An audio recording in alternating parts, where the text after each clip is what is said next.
সাইয়েদনা উসমান যুন্নুরাইন বড় ব্যবসায়ী ছিলেন। নিজের টাকা দিয়ে মদিনার মুসলমানেরা পানি খেতে পারে না। বিহিরে রোমা নামে একটা কুয়া ছিল, এই কুয়ার মালিক ছিল ইহুদি। মুসলমানেরা পানি খেতে গেলে এসে বকা দিত, পানি খেতে দিত না। বিশ্বনবী বললেন, আমার সাহাবীদের মধ্যে এমন কি কেউ নাই নিজের অর্থায়নে বীরে রোমা কিনে মুসলমানদেরকে দিয়ে দিবে? সাইয়েদনা উসমান যুন্নুরাইন বলল, ইয়া রাসূলুল্লাহ, আপনার খেদমতে আমি হাজির।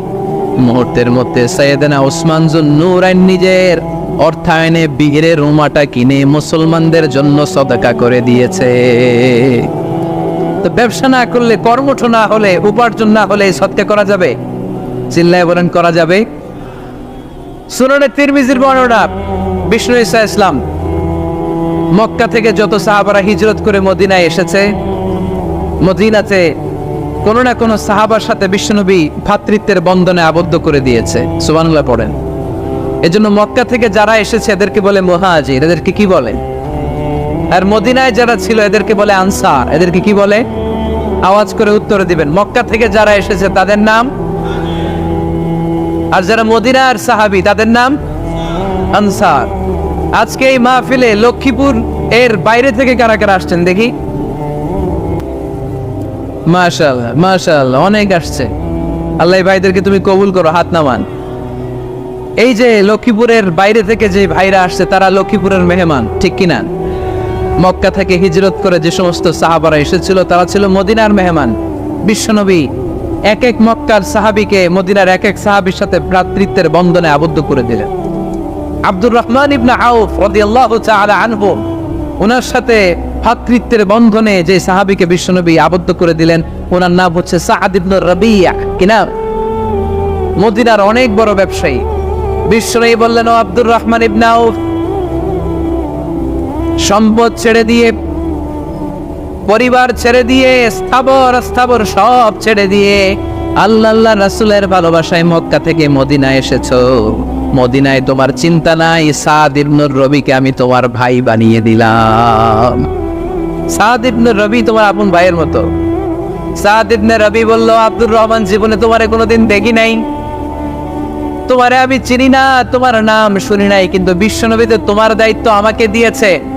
আমার চেয়ে বড় ধনী এই মদিনার মধ্যে দ্বিতীয় কেউ নাই। আজ থেকে তুমি আমার ভাই, আজ থেকে তুমি আমার কি?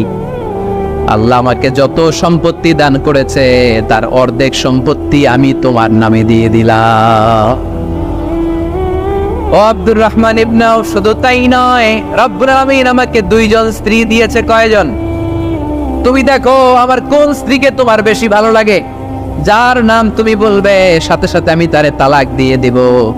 তার ইদ্দত পালন শেষে তুমি তাকে বিয়ে করে তোমার সাথে নিয়ে যাবা। সুবহানাল্লাহ।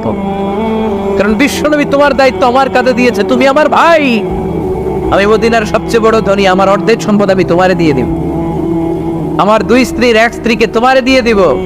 সাইয়েদনা আব্দুর রহমান ইবনে আউফ এই কথা শুনে অবাক হলেন। অবাক হয়ে উনিও এক অবাক কথা বললেন। উনি বললেন, লা হাজাতা লি ফি ইয়া আখি, ও আমার প্রাণের ভাই, তোমার কথা শুনে আমার হৃদয়টা ভরে গিয়েছে, কিন্তু তোমার সম্পদেরও দরকার আমার নাই, তোমার স্ত্রীরও দরকার আমার নাই। বারাকাল্লাহু ফি মালিক ওয়া লি আহলিক, আল্লাহ তোমার মালেও বরকত দেখ, তোমার সম্পদেও বরকত দেখ। তুমি শুধু একটু কষ্ট করবা। কি কষ্ট? দুল্লানি আলা সুক, show me the way to the market. তুমি মদিনায় কোনো মার্কেট আছে কিনা, শপিং মল আছে কিনা, ব্যবসা প্রতিষ্ঠান আছে কিনা আমারে দেখায় দাও। সুবহানাল্লাহ পড়ে। আমরা হইলে কি করতাম? লক্ষ্মীপুরে যারা আসছে এদের একজন যদি বলা হয়, ভাই আপনি এখন থেকে লক্ষ্মীপুরের ভাই, আমার অর্ধেক সম্পদ আপনারে দিয়ে দেব, কি করবে? পায়ের উপর পা তুলে খাবে আর বলবে, কি আনন্দ আকাশে বাতাসে, ঠিক কিনা? এরপর যদি বলি, ভাই আমার দুই বউ, যেটারে সুন্দর লাগে বলেন তালাক দিয়ে দেই, নিয়ে যান, কি বলবে? কি আনন্দ আকাশে বাতাস। আল্লাহ রাসূলের সাহাবী আব্দুর রহমান ইবনে আউফ বললেন, লা হাজাতা লি ফি, আমার দরকার নেই। দুল্লানি আলা সুক, just show me the way to market. এখানে মার্কেট কই আছে দেখায় দাও। অবাক হয়ে গেলেন সাদ বিন রবি, বললেন, ও আব্দুর রহমান ইবনে আউফ, ঠিক আছে, তুমি যদি নিতে না চাও তোমারে আমি জোর জবরদস্তি করব না। শুনে রাখো, মদিনাতে ইহুদিদের কয়নুকার একটা বাজার আছে। এই কথা বলার সাথে সাথে আব্দুর রহমান ইবনে আউফ চলে গেলেন। এর পরের দিন অল্প কিছু পনির আর ঘি দিয়ে ব্যবসা শুরু করলেন। পনির আর ঘিয়ের ব্যবসা করতে করতে করতে করতে ব্যবসায় তিনি এত লাভ করলেন, উনি বললেন আমি যদি কখনো মদিনার বালুর মধ্যে হাত দিতাম ওই বালুটারও সোনা বানায় দিত কে? দুল্লানি আলা সুক, লক্ষ্মীপুরের কর্মঠ যুবক ভাইয়েরা, এ আব্দুর রহমান ইবনে আউফ আমাদের প্রেরণা।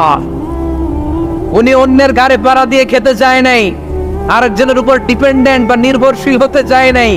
তিনি স্বাবলম্বী হওয়ার শিক্ষা লেসেন কিয়ামত পর্যন্ত গোটা বিশ্বের যুবকদের জন্য রেখে গিয়েছে। চিল্লায় বলো ঠিক কিনা? দুল্লানি আলা সুক, show me the way to market. Market কোথায় দেখাও। পনির আর ঘি নিয়ে ব্যবসা করতে করতে কয়েক মাসের ব্যবধানে ইতিহাস সাক্ষী সাইয়েদনা আব্দুর রহমান ইবনে আউফ মদিনার বিশাল বড় বিজনেস ম্যাগনেটে পরিণত হয়ে গেলেন। চিল্লায় পড়েন আল্লাহু আকবার। এজন্য ব্যবসার ভেতরে বরকত ঢুকিয়ে দিয়েছে কে? বিষ্ণু বললেন আত-তাজিরা সাদুকাল আমিন মা'আন নাবিয়্যিন ওয়াস সিদ্দীকিন ওয়াস শুহাদা'i ওয়াস সালিহিন। আমানতদার ব্যবসায়ী তারা সাধারণ কোনো মানুষ নয়, কিয়ামতের দিন নবীদের সাথে হাসর হয়ে যাবে। আপনারা যারা ব্যবসা করেন, এটা সাধারণ বিষয় নয়। বিষ্ণু ইসলাম নিজেও ব্যবসায়ী ছিলেন। ওনার জীবনের প্রথমে তিনি খাদিজা রাদিয়াল্লাহু তাআলা আনহার ব্যবসার স্টাফ হয়ে কাজ শুরু করেছেন, এরপরে নিজে ব্যবসা শুরু করেছেন। এরপরে খাদিজাতুল কুবরা রাদিয়াল্লাহু তাআলা আনহা সব সম্পত্তি বিয়ের পরে বিশ্বনবীর পায়ের সামনে ঢেলে দিয়েছেন। বললেন ইয়া রাসূলুল্লাহ, এই সম্পদ আমি আপনাকে দিয়ে দিলাম, আপনি ইচ্ছামতো দিনের প্রয়োজনে খরচ করেন। সুবহানাল্লাহ পড়েন। এজন্য বিষ্ণু ইসলাম আমাদের জন্য উপমা, আব্দুর রহমান ইবনে আউফ আমাদের জন্য উপমা। যারা ব্যবসা করেন তারা বিষ্ণু ইসলামের সুন্নাহ পালন করছেন। আত-তাজির আস-সাদুক আল আমিন, বিষ্ণু বললেন সত্যবাদী আমানতদার ব্যবসায়ী, যে ব্যবসা করতে যে মিথ্যা কথা বলে না। অনেক ব্যবসায়ীরা আছে পণ্য চালানোর জন্য মিথ্যা কথা বলে আর কসম কাটে, আছে না নেই? আফা, এমনটা করা যাবে?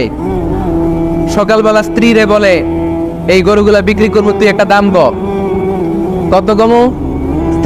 স্ত্রীরে শিখাই দিচ্ছে এই গরুর দাম তুই 40,000। তো বউ বলে ঠিক আছে, দাম কইলাম 40,000। তো এরপরে বাজারে যখন গরু বিক্রি করতে যায়, একজন যখন বলে যে ভাই এটা 30,000 টাকা দিয়ে কিনবো, কয় ভাই আল্লাহর কসম সকালে একজন 40,000 দাম কইছে, আমি দেই নাই। আছে না নাই? কৌশল করে বউরে শিখাইছে সকালে, কয় তুই দাম কর 40,000। তো বাজারে যে সকালে একজন দাম করছে, দাম করে কইছে 40,000 দেই নাই, আপনারা 30,000 কেমনে দেই? এরকম ডাকাইত আছে না নাই? আলহামদুলিল্লাহ লক্ষ্মীপুরে এরকম লোকজন নাই। আরে নাই, আমি কই নাই, এরা কই আছে। লক্ষ্মীপুরের মানুষ খুব ধার্মিক, আমি জানি। লক্ষ্মীপুর, নোয়াখালী, ফেনী এই বেল্টের লোকজন খুব আল্লাহওয়ালা। এদের মধ্যে আল্লাহওয়ালার সংখ্যা বেশি, এখানে আলেম ওলামা বেশি, এখানে মসজিদ মাদ্রাসা বেশি। এই জন্য এই জেলাগুলোতে আল্লাহর রহমতও বেশি। আল্লাহ তুমি এই জেলার ছেলেপেলেদেরকে, এই জেলার লোকদেরকে তুমি কবুল করো, মা বোনদেরকে তুমি কবুল করো। সম্মানিত ভাইয়েরা, এজন্য আজকের মাহফিল থেকে আমরা যেটা শিখলাম সেটা হচ্ছে পরিশ্রমে কোনো লজ্জা আছে? আমরা কাজ করে খাবো, ঠিক কিনা? Never under estimate any job. যুবক ভাইয়েরা, লক্ষ্মীপুরের যুবক ছেলেরা শুনতেছ? এরকম আওয়াজ করতে হবে, কান খাড়া করে শোনো। Never under estimate any job. কোনো চাকরিকে ছোট করে দেখা যাবে, whether it's small or big, you don't care. এটাতে কেয়ার করা যাবে না। ছোট্ট চাকরি পাইলেই ঢুকে যাবা, বড় অফার আসলে পরে ঢুকবা। এটা ছোট কাজ, এটা হোটেলের ওয়েটার, এটা ছোট্ট স্টাফ, এটা কেরানি না, কাজ কাজই। কাজের মধ্যে কোনো ছোট বড় নাই। খেটে খাওয়া মানুষকে বিশ্বনবী অনেক সম্মান করতেন। বিষ্ণু ইসলাম খেটে খাওয়া মানুষদেরকে এত ভালোবাসতেন, বিদায় হজের মতো এত গুরুত্বপূর্ণ ভাষণও এই মেহনতি মানুষদের কথা বাদ যায়নি। সুবহানাল্লাহ পড়বেন না? দিনটা ছিল জুমাবার। বিষ্ণু ইসলাম আরাফাতের ময়দানে দাঁড়িয়ে ঐতিহাসিক একটা ভাষণ দিলেন। এই ভাষণের নাম হলো বিদায় হজের ভাষণ। এই বিদায় হজের ভাষণেও খেটে খাওয়া মানুষের কথা বিশ্বনবী বাদ দেয় না। বিশ্বনবী বলেছেন আরিক্কাকুম, খবরদার অধীনস্থ কর্মচারীদের সাথে খারাপ আচরণ করো না। আতঈমুহুম মিম্মা তাকুলুন ওয়াকসুহুম মিম্মা তালবিসুন। খবরদার, মনে রেখো, তোমরা যা খাবে তোমাদের অধীনস্থ কর্মচারীদেরও তা খাওয়াবে, তোমরা যা পড়বে তাদেরও তা পড়াবে। বিশ্বনবী শেষ নিঃশ্বাস ত্যাগ করে যাওয়ার আগে যেই কয়েকটা কথা বলেছিলেন তার মধ্যে মেহনতি মানুষদের জন্য কথা আছে রাড়াই। বিষ্ণু ইসলাম যখন শেষ নিঃশ্বাস ত্যাগ করবেন তিনি বলেছিলেন, আসসালাত আসসালাত, উম্মতেরা নামাজ নামাজ নামাজ ছেড়ে দিও না, নামাজ তরক করো না, নামাজ কাজা করো না। আর বলেছিলেন, ওমা মালাকাত আইমানুকুম, অধীনস্থ কর্মচারীদের সাথে খবরদার খারাপ আচরণ করো না। যারা কর্মচারীদের সাথে খারাপ আচরণ করে, যারা মানুষের কাছ থেকে শ্রম নিয়ে কাজ করিয়ে টাকা দেয় না, কিয়ামতের দিন তাদের বিরুদ্ধে মামলা দায়ের করবে কে? কে করবে? হাদিসে কুদসি সাক্ষী বিষ্ণু ইসলাম বলেন, আল্লাহ তাআলা ফরমান, আনা খাসমুহুম সালাসাতুন আনা খাসমুহুম ইয়াউমাল কিয়ামা। তিন শ্রেণীর ব্যক্তির বিরুদ্ধে আল্লাহ বলেন, আমি নিজেই কিয়ামতের দিন মামলা দায়ের করব। I will be against them in the day of judgment. Three categories of people I will be against them in the day of judgment. তিন শ্রেণীর লোক কিয়ামতের দিন তারা ছাড় পাবে না। আল্লাহ বলেন, আমি নিজেই তাদের বিরুদ্ধে মামলা দায়ের করব। এর মধ্যে এক শ্রেণীর লোক হচ্ছে রাজুলুন ইস্তাজারা জিরান ফাস্তাউফা মিনহু ওয়া লাম ইয়াতি আজরা। একজন শ্রমিক ভাড়া করে তার কাছ থেকে কাজ নিয়েছে কিন্তু তার পারিশ্রমিক আদায় করে নাই। এরকম আছে না নাই? দাপট দেখায়, দাপট দেখায় ইউনিভার্সিটির ক্যান্টিনগুলোতে। ইউনিভার্সিটির ক্যান্টিনে যে খায় মাগার বিল দেয় না, এরকম ডাকাইতে আছে না নাই? চায়ের দোকানে চা খায় পরে দিব, বিল দেয় না, আছে না নাই? দোকানে যে পণ্য কিনে বিল দেয় না, পরে দিব, আছে না নাই? কিয়ামতের দিন আল্লাহ তোর এই মাস্তানি ছুটাবে, চিল্লা এখন ঠিক কিনা? আনা খাসমুহুম, আমি নিজেই তাদের বিরুদ্ধে মামলা দায়ের করব। কথাটা কার? এজন্য বিশ্বনবী বললেন, খবরদার, মেহনতি মানুষ, খেটে খাওয়া মানুষ, এদের দোয়া কবুল হয়ে যায়। আতুল আজিরা আজরাহু ক্বাবলা ইয়াজিফা আরাকুহু। খবরদার, বিশ্বনবী বললেন, শ্রমিকের ঘাম শুকিয়ে যাওয়ার আগে তাদের পারিশ্রমিক মিটিয়ে দাও। বিশ্বনবীর বিখ্যাত হাদিস, আতুল আজিরা আজরাহু ক্বাবলা ইয়াজিফা আরাকুহু। শ্রমিকের ঘাম মাটিতে লাগার আগে, শুকিয়ে যাওয়ার আগে তাদের পারিশ্রমিক মিটিয়ে দাও। কেননা তারা যদি বদদোয়া করে তোমার জীবনকে জাহান্নাম বানিয়ে দিবে কে? বিষ্ণু ইসলাম সব সময় খেটে খাওয়া মানুষদেরকে আগলে রাখতেন। সব সময় শুধু যে ভাষণে মেহনতি মানুষদের সাথে ভালো আচরণ করতে বলতেন, শ্রমিকদের সাথে ভালো আচরণ করতে বলতেন, এমনটা নয়। ওনার ব্যক্তিগত জীবন ঘাটলেও দেখা যায় উনি শ্রমিকদের সাথে কেমন আচরণ করেছেন। বিষ্ণু ইসলামের একজন খাদেম ছিল, আপনারা তার নাম জানেন? কি নাম? সবাই বলেন আনাস। আওয়াজ করে বলেন, বিশ্বনবীর খাদেমের নাম। নামটা কেমন লাগে? ভালো লাগে? ছেলে হইলে রাখবেন তো? রাখবেন? অনেকে আমার জিজ্ঞেস করে যে আমার একটা ছেলের নাম বলে দেন। এই এলাকার যদি কারো সম্ভাব্য আগন্তুক 2 মাস পরেই ছেলে পৃথিবীতে আসবে, এর নাম রাখবেন আনাস। নাম কি রাখবেন? খাদিমু রাসূলিল্লাহ, আল্লাহ রাসূল সাল্লাল্লাহু আলাইহি ওয়াসাল্লামের খাদেম। এই খাদেমের কাছ থেকে একটু শোনেন ওনার মালিক কেমন ছিল। শুনবেন নাকি কষ্ট হচ্ছে? সম্মানিত ভাইয়েরা, খেয়াল রাখবেন, কোন পীর সাহেবের ব্যাপারে যদি আপনি রিপোর্ট চান, পীর সাহেবের বউয়ের কাছ থেকে শুনবেন। কথা কয় না, বোঝে নাই বোধ হয়। একজন পীর সাহেব হুজুর উনি কেমন, রিপোর্ট নেবেন কার কাছ থেকে? কার কাছ থেকে? বউয়ের কাছ থেকে। একজন বড় সাহেব, বড় নেতা, তার ব্যাপারে যদি রিপোর্ট পেতে চান, আমি কয়েকটা জায়গা বলে দিই, এই জায়গাগুলো থেকে রিপোর্ট নেবেন। 1 নাম্বার তার ড্রাইভার, 1 নাম্বার। 2 নাম্বার তার বাড়ির দারোয়ান, 2 নাম্বার। 3 নাম্বার তার খাদেম, 3 নাম্বার। 4 নাম্বার তার ঘরের কাজের মেয়ে, 4 নাম্বার। এদের কাছ থেকে আসল রিপোর্ট পাওয়া যায়, ঠিক কিনা? এবার বিশ্বনবীর ব্যাপারে বিশ্বনবীর খাদেম কি বলে শুনবেন? বুঝে নাই বোধ হয়। বিশ্বনবীর ব্যাপারে বিশ্বনবীর খাদেম কি কমেন্টস করছে শুনতে চান? খাদেমের নাম আরো জোরে বলতে হবে। আনাস রাদিয়াল্লাহু তাআলা, আনাস রাদিয়াল্লাহু তাআলা আনহু বলেন, বিশ্বনবী যখন মক্কা থেকে মদিনায় হিজরত করে আসলেন, মদিনার অলিতে গলিতে আনন্দের বন্যা বয়ে গেল। তলা আল বাদরু আলাইনা বলে সবাই বিশ্বনবীকে বরণ করে নিল। সবাই বিশ্বনবীর সাথে দেখা করতে আসলো। সবাই যখন আনসারী নারী পুরুষরা দেখা করতে যায়, আমার আম্মাও বলল, আনাস মক্কা থেকে বিশ্বনবী এসেছে, চলো তোমারে নিয়ে দেখা করতে যাই। আনাসের মা আনাস রাদিয়াল্লাহু তাআলা আনহু তখন খুব ছোট্ট।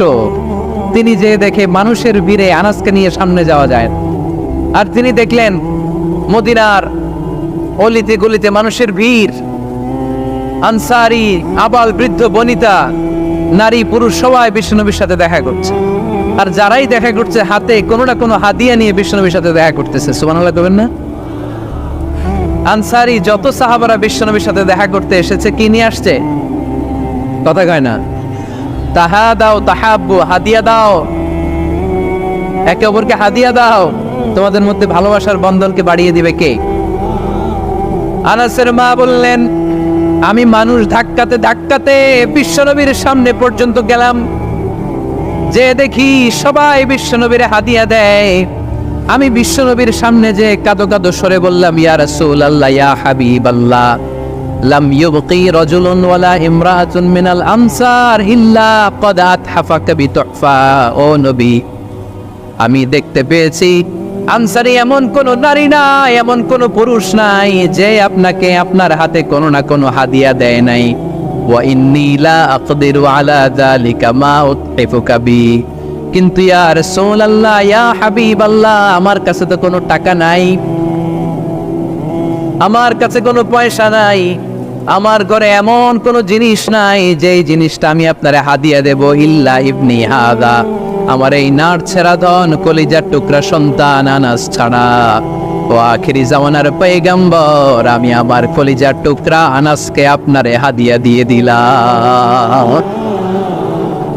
ইয়া রাসূলুল্লাহ, মদিনার আনসারী এমন কোন নারী পুরুষ কেউ তো বাকি নাই যে আপনাকে হাদিয়া দেয় নাই, সবাই তো হাদিয়া দিল, কিন্তু আমি তো হাদিয়া দেওয়ার মতো আমার কাছে কিছু নাই। আপনারা কি হাদিস থেকে নেয়া এই গল্পটা বুঝতে পেরেছেন? কথাটা শুনতেছিলেন?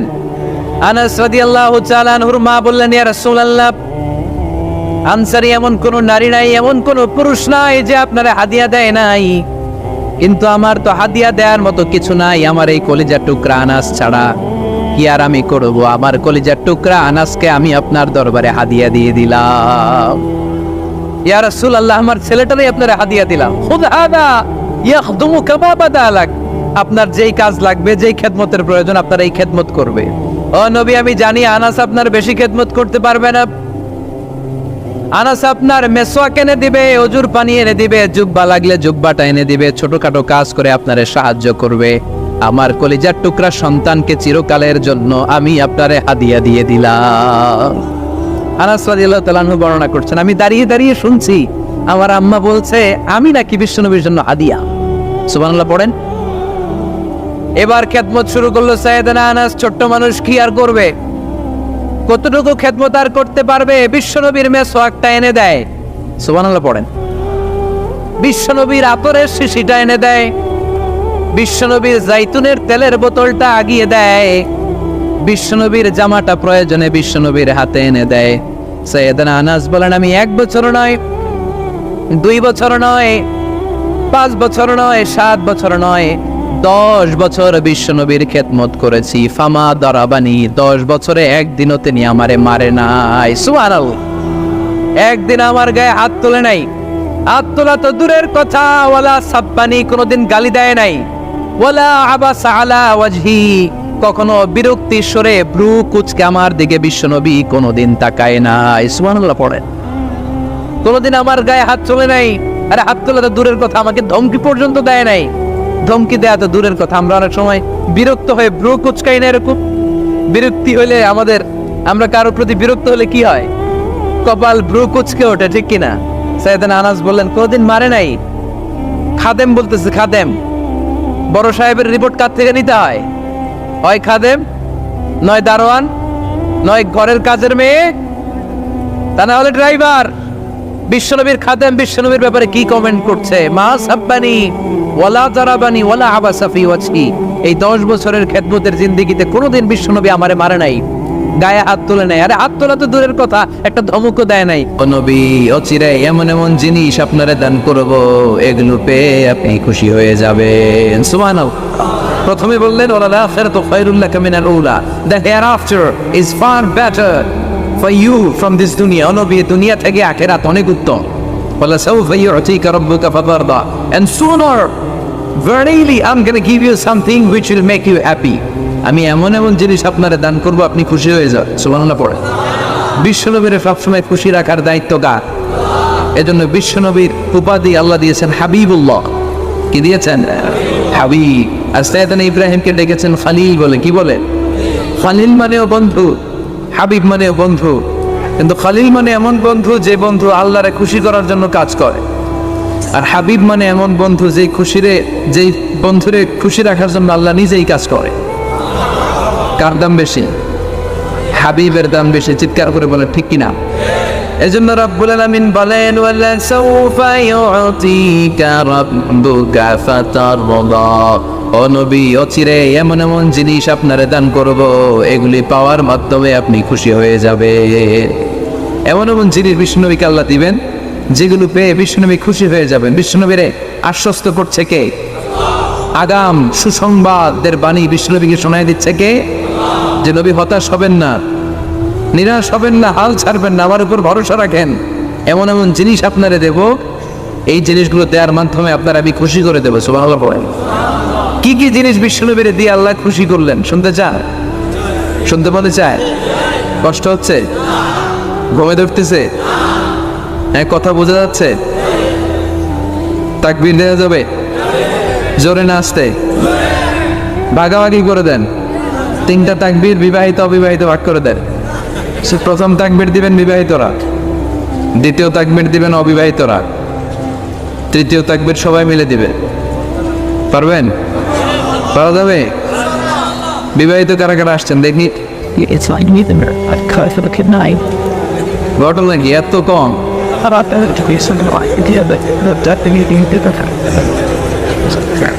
তো সংখ্যা অনেক কম। আপনাদের দলে আমিও আছি ইনশাআল্লাহ। আত্মামান অবিবাহিত কারা কারা দেখি?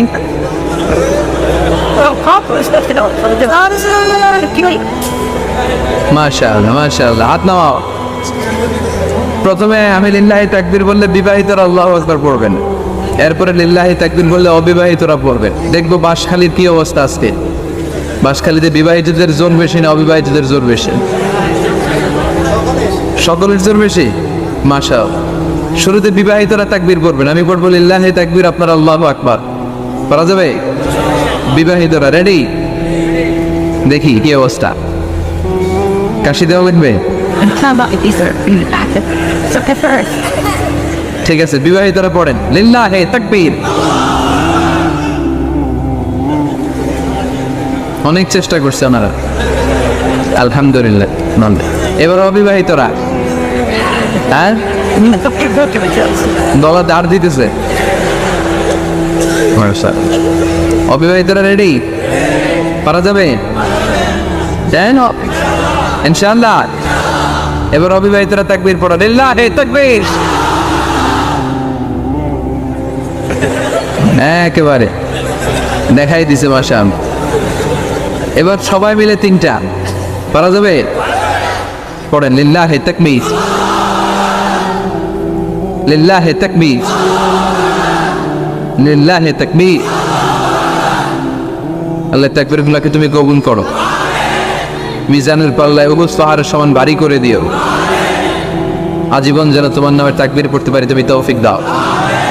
ওয়ালা সাউফা ইউতিকা রাব্বুকা ফাতারদা, নবী অচিরেই এমন এমন জিনিস আমি আপনাকে দান করব, আপনি খুশি হয়ে যাবেন। সুবহানাল্লাহ বলেন। কি কি জিনিস দিয়ে বিশ্বনবীর আল্লাহ খুশি করলেন দেখেন। আল্লাহর কাজই হচ্ছে বিশ্বনবী যেখানে মন খারাপ, বিশ্বনবীর যেখানে হতাশ অবস্থা, ওইখানে এমন জিনিস বিশ্বনবীকে আল্লাহ দিয়ে দেন, ফলে বিশ্বনবী খুশি হয়ে যান। নাম্বার 1, মক্কি জীবনে বিশ্বনবী দেখলেন যে দাওয়াতি কাজের অগ্রগতি হচ্ছে না। বিশ্বনবী খুব ভালো অ্যানালাইসিস করতে পারতেন। কি করতে পারতেন? বিশ্লেষণ। উনি অ্যানালাইসিস করলেন, দেখলেন যে মক্কার ভেতরে 2 জন লোকের একজন যদি ইসলামের ভেতরে না আসে, তাহলে ইসলামের কাজকে এগিয়ে নেওয়া কঠিন হয়ে যাবে। তিনি আল্লাহর কাছে কেঁদে কেঁদে দোয়া করলেন, আল্লাহ আল্লাহুম্মা আইজ্জাল ইসলাম বি আহাব্বি আর-রাজুলাইনি ইলাইক। আল্লাহ দুইজন লোকের নাম বলবো, এই দুইজনের একজনকে তুমি কালিমার ছায়াতলে এনে ইসলামকে শক্তিশালী করে দাও। বি আবি জাহেল ইবনে হিশাম ও ওমর ইবনুল খাত্তাব, হয় আবু জাহেলরে তুমি ইসলামের ভিতরে ঢুকাও, নয় ওমর ইবনে খাত্তাবের বেটা ওমরকে তুমি ইসলামের ভিতরে ঢুকাও। আল্লাহ আবু জাহেলের জন্য দোয়াটা কবুল করে নেয়, ওমর ফারুকের জন্য করেছে, ঠিক কিনা? আবু জাহেলের হৃদয়ের ভিতরে পর্দা, চোখের সামনে পর্দা, ও সত্য দেখেও দেখে না, ও শোনেও শোনে না, চিল্লাই করে, ঠিক কিনা? ওর বাড়িতে এখন সৌদি সরকার কি বানাইতেছে?